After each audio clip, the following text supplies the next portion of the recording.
اردو کہانی انوکھا انتقام۔ یہ کہانی زیادہ پرانی نہیں، صرف 5 سال پہلے کی ہے۔ پنجاب کے ایک علاقے میں ایک کاروباری شخص راؤ ستار اپنی چھوٹی فیملی، جس میں ایک لڑکی سائمہ، بیٹا انوار اور بیوی شائستہ کے ساتھ رہتا تھا۔ بچوں کی تعلیم پر خصوصی توجہ دیتا تھا، خود بھی پڑھا لکھا تھا۔ چائنا سے بچوں کے مختلف آئٹم منگوا کر ہول سیلرز کو سپلائی کرنے کا بزنس تھا اس کا۔ سائمہ BSc فرسٹ ایئر میں اور انوار میٹرک میں تھا۔ خوشحال زندگی گزر رہی تھی۔ ایک منحوس رات 3 نوجوان گن پوائنٹ پر گھر میں داخل ہوئے اور سب کے ہاتھ پاؤں باندھ کر ایک باتھ روم میں بند کر دیا۔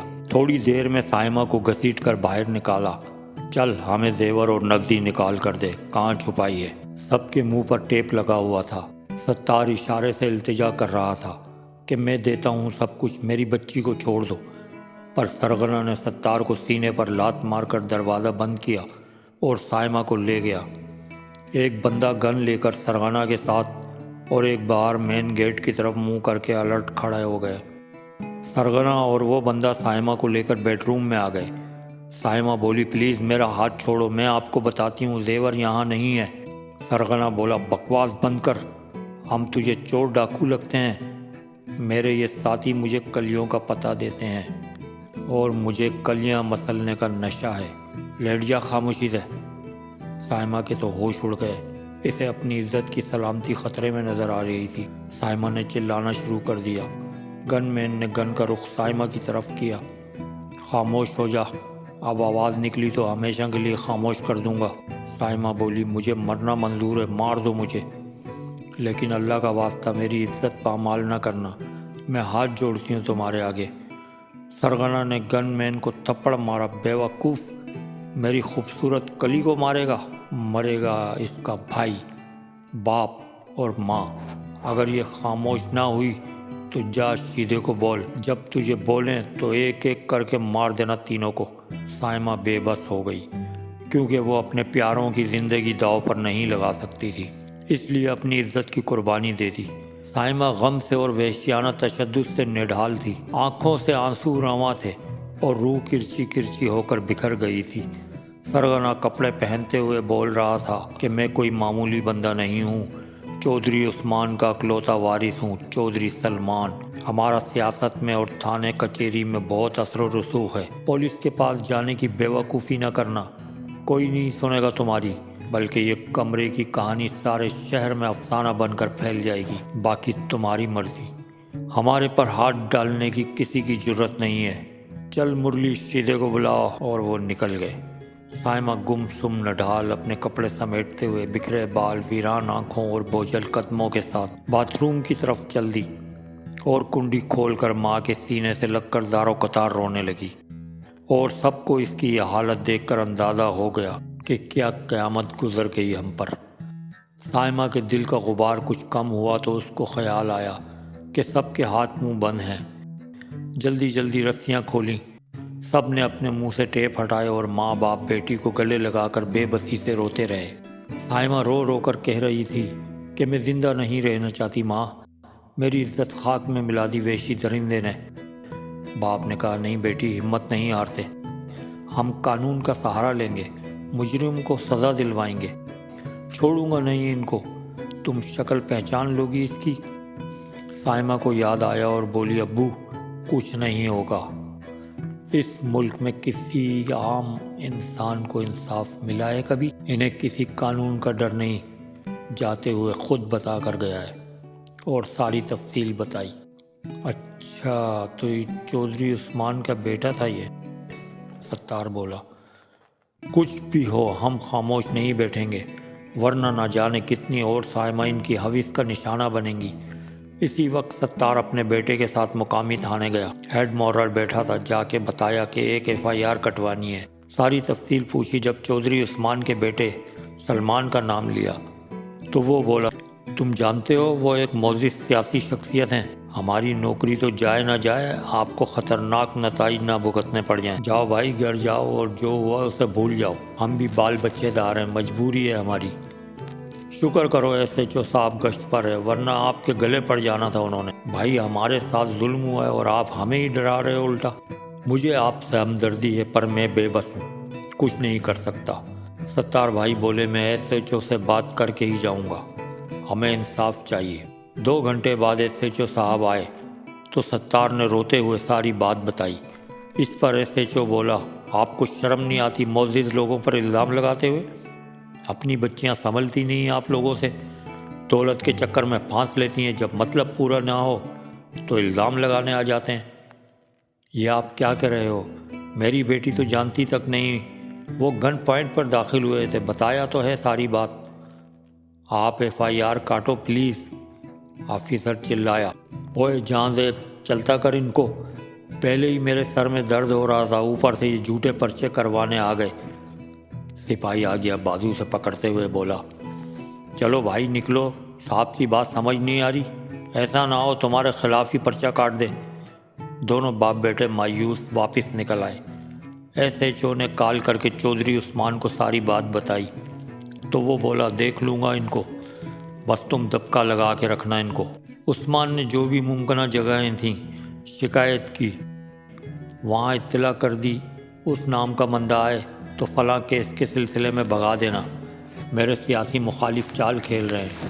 اور پھر ستار کو دھمکیاں دیں کہ اگر خاموش نہ بیٹھا تو پوری فیملی کو اڑا دیں گے۔ بہرحال ہر جگہ اپنی اور اپنی بچی کی بے عزتی کے بعد دل برداشتہ ہو کر سارا معاملہ اللہ پر چھوڑ دیا۔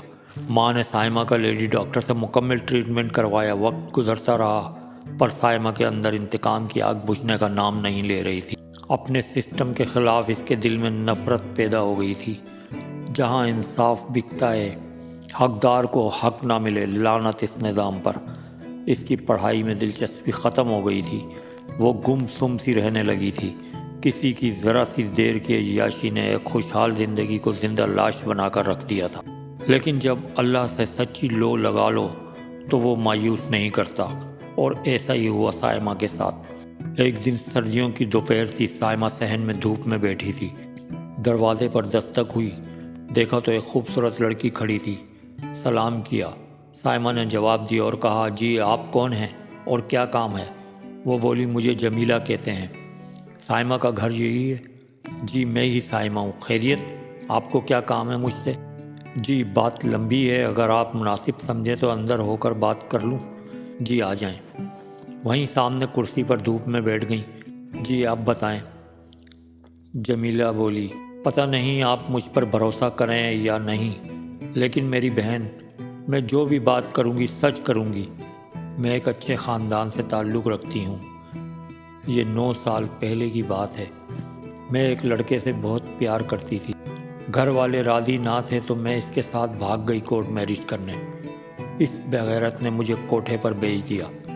قصہ مختصر، بہت کوشش کی بھاگنے کی پر ناکام رہی، گھر جا نہیں سکتی تھی، اسی کو اپنا مقدر سمجھ لیا اور ایک طوائف چنبیلی بن کر زندگی گزارنے لگی۔ سائمہ بولی، پر آپ کی کہانی سے میرا کیا تعلق ہے؟ بات یہ ہے، تھانے کے پیچھے بلڈنگ میں ہی ہمارا اڈا ہے۔ یہ حرام خور بھتہ بھی لیتے ہیں اور جب پروگرام ہوتا ہے 1-2 کو ساتھ لے آتے ہیں رات بھر عیاشی کرنے۔ 1-2 دن پہلے مجھے اور ایک میری دوست کو لے آئے۔ نشے میں وہ آپ کا نام لے کر ذکر کر رہے تھے کہ ستار ٹریڈرز والے کی بیٹی سائمہ کے ساتھ زیادتی بھی ہو گئی اور الٹا انہی کو دبکا دیا۔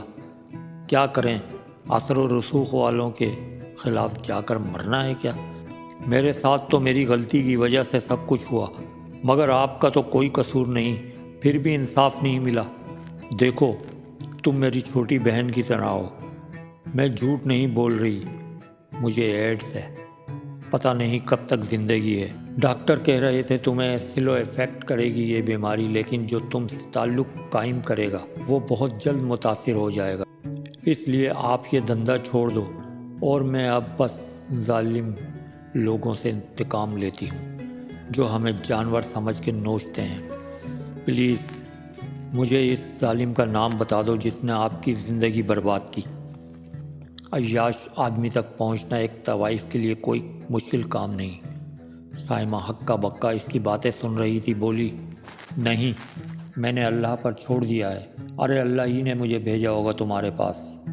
دیکھو ایسے ظالم کو کیفر کردار تک پہنچانا ضروری ہے، تاکہ آپ جیسی دوسری لڑکیوں کی عزتیں محفوظ رہ سکیں۔ سائمہ کے سینے میں آگ بھڑک اٹھی اور اس نے ساری تفصیل بتا دی۔ شکریہ سائمہ، تم نے مجھ پر اعتبار کیا۔ دیکھو ستار بھائی کی جس نے توہین کی اور ظالم کا ساتھ دیا، اللہ نے اس SHO کو کچھ عرصے بعد سزا دینے کے لیے خود میرے پاس بھیج دیا۔ اب میں اپنے طریقے سے چودھری سلمان تک پہنچتی ہوں۔ تمہاری انتقام کی آگ بھی ٹھنڈی ہو جائے گی اور میرا مشن بھی پورا ہو جائے گا۔ اور وہ اللہ حافظ کہہ کر رخصت ہو گئی۔ سائمہ کو ایسے لگا جیسے اللہ نے اس کی فریاد سن لی ہے۔ وقت کا پہیہ تیزی سے گھوما اور یہ خبریں علاقے میں گردش کرنے لگیں کہ SHO، ایک حوالدار اور چودھری سلمان کو ایڈس ہو گئی ہے اور دونوں پولیس والے ایک ہسپتال میں زیر علاج ہیں، ہڈیوں کا ڈھانچہ بن گئے ہیں، جبکہ چودھری سلمان باہر ملک علاج کروانے گیا ہے۔ چند ماہ کے بعد وہ خبر آ گئی کہ چودھری عثمان کے صاحبزادے سلمان کا انتقال ہو گیا ہے، اور سائمہ کے ذہن میں وہ الفاظ گونجنے لگے کہ ہمارے پر ہاتھ ڈالنے کی کسی کی جرت نہیں ہے۔ دنیا کی عدالتیں تو ناانصافی کر لیتی ہیں، لیکن اللہ کی پکڑ سے کوئی نہیں بچ سکتا۔ ظالم یہ کیوں بھول جاتا ہے کہ سب سے بڑا طاقتور وہ ہے جو پوری کائنات کا نظام چلا رہا ہے۔ خدا را، اللہ رسول کے بتائے ہوئے راستے پر چلیں۔ جیسے اپنی عزت پیاری ہے، ویسے دوسروں کی بھی عزتوں کا احترام کریں۔